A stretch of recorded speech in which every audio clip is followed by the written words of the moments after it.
Avant de prier, prenons d'abord un moment pour écouter la parole de Dieu, puis nous prierons ensemble. Si Dieu vous demandait de faire une pause un instant et de regarder en arrière sur votre vie, combien de ces dons remarqueriez-vous vraiment? Combien de secondes chance? Combien de jours de protection reconnaîtriez-vous comme sa main sur vous?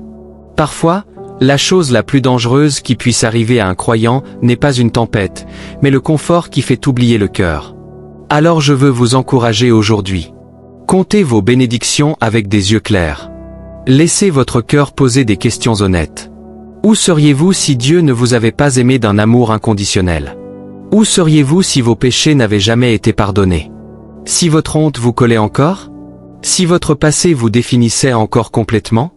Que seriez-vous devenu si Dieu n'était jamais intervenu dans votre histoire? S'il ne vous avait jamais retiré des endroits où vous étiez tombé?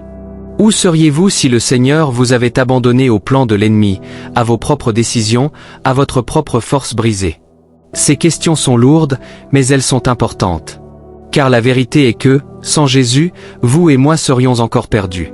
Sans sa grâce, vous seriez encore aveugles à son amour, piégés dans une vie qui semblait vivante à l'extérieur, mais vide à l'intérieur. Éphésiens 2:1 dit que vous étiez morts dans vos fautes et vos péchés. Mais Dieu, dans sa miséricorde, ne vous a pas laissé là. Il vous a poursuivi. Il vous a pardonné. Il vous a appelé par votre nom. C'est pourquoi votre cœur doit apprendre à être reconnaissant délibérément. Remerciez Dieu d'être un père pour les orphelins et un protecteur pour ceux qui n'ont personne pour les défendre. Remerciez Jésus-Christ d'être l'ami qui reste plus proche qu'un frère, le sauveur qui n'abandonne pas les perdus, le guérisseur qui ne fuit pas les malades, le rédempteur qui s'avance vers les condamnés. Que la gratitude devienne la posture de votre cœur. D'un cœur comme celui-là, vos désirs commencent à changer. Au lieu de demander « Si seulement j'avais plus de bénédictions », vous commencez à dire « Si seulement je pouvais conduire plus de gens à Jésus ». Si seulement je pouvais être d'un vrai service dans le corps de Christ. Si seulement je pouvais marcher dans la volonté de Dieu et vivre d'une manière qui lui apporte de la joie. Si seulement ma vie pouvait pointer vers lui chaque jour.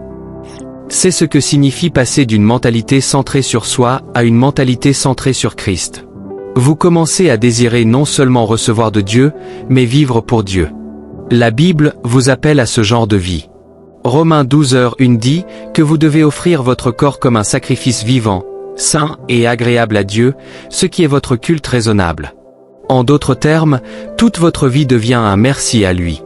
Votre manière de parler, de pardonner, de servir, de gérer la bénédiction et la douleur, tout cela devient une offrande qui dit « Seigneur, tu es digne ».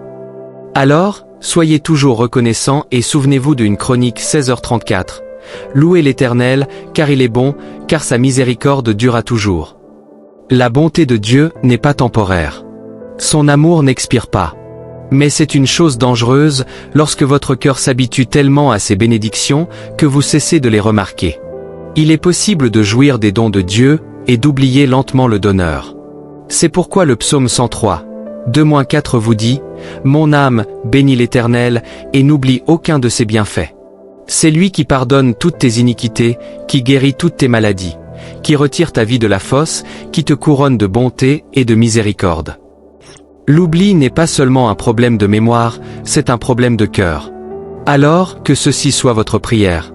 Seigneur, ne permets pas que je devienne tiède. Ne permets pas que mon cœur devienne froid ou indifférent envers toi. Ne permets pas que je vive en chrétien à moitié engagé. Que ton feu brûle clairement en moi. Aide-moi à t'aimer de tout mon cœur, de toute mon âme et de toute ma pensée. Jésus lui-même a mis en garde contre un cœur tiède. L'Apocalypse 3, 15-16 parle de croyants qui ne sont ni froids ni bouillants, mais coincés au milieu. Ce n'est pas là où vous êtes appelés à vivre. Il y a aussi un avertissement dans les Écritures sur le danger de l'ingratitude. Romains 1h21 dit que, bien que les gens aient connu Dieu, ils ne l'ont point glorifié comme Dieu et ne lui ont point rendu grâce, et leur cœur est devenu insensé. Manquer de rendre grâce n'est pas une petite affaire. Cela révèle un cœur qui ne voit pas vraiment Dieu comme la source de la vie, de la miséricorde et de l'espérance. Quand vous cessez de le remercier, vous commencez à dériver loin de lui. Quand vous cessez de voir sa main, vous commencez à faire confiance à la vôtre. Alors demandez-vous, quand avez-vous véritablement remercié Dieu pour la dernière fois? Non seulement pour ce que vous voulez qu'il fasse, mais pour ce qu'il a déjà fait? Quand avez-vous pris le temps de vous asseoir calmement et de dire « Seigneur, merci de m'avoir sauvé.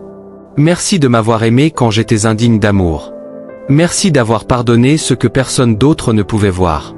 Merci de m'avoir protégé de choses dont je ne sais même pas l'existence. » Si jamais vous doutez de la profondeur de son amour, retournez à la croix. Jean 3h16 dit « Car Dieu a tant aimé le monde qu'il a donné son Fils unique, afin que quiconque croit en lui ne périsse point, mais qu'il ait la vie éternelle. » C'est le fondement de votre reconnaissance. Dieu ne vous a pas simplement donné une bénédiction, il vous a donné son Fils. Il n'a pas seulement amélioré votre vie, il vous a donné la vie éternelle. Que cette vérité façonne votre cœur aujourd'hui. Qu'elle vous pousse à vivre avec reconnaissance, à servir volontiers et à aimer Jésus profondément. Maintenant, prenons un moment pour prier ensemble. Seigneur, tu es omniscient et omniprésent. Tu connais mes pensées, mes craintes et mes espérances. Quand je suis dans la détresse, je regarde à toi pour être secouru. Quand je suis en danger, je regarde à toi pour être abrité. En toute situation et en toute saison, je choisis de regarder à toi et à toi seul. Ta parole dit dans le psaume 46, « De que tu es mon refuge et ma force, mon secours dans la détresse, toujours prêt à me secourir. Alors je viens à toi, mon secours présent, mon lieu sûr, et j'élève mon cœur devant toi. » Ta parole dans le psaume 68, 20-21 dit, « Béni soit le Seigneur chaque jour. Quand on nous accable, Dieu nous délivre.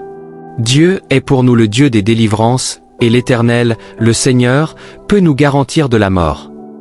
Je te remercie, Seigneur, parce que tu portes vraiment mes fardeaux, même quand j'oublie que tu le fais.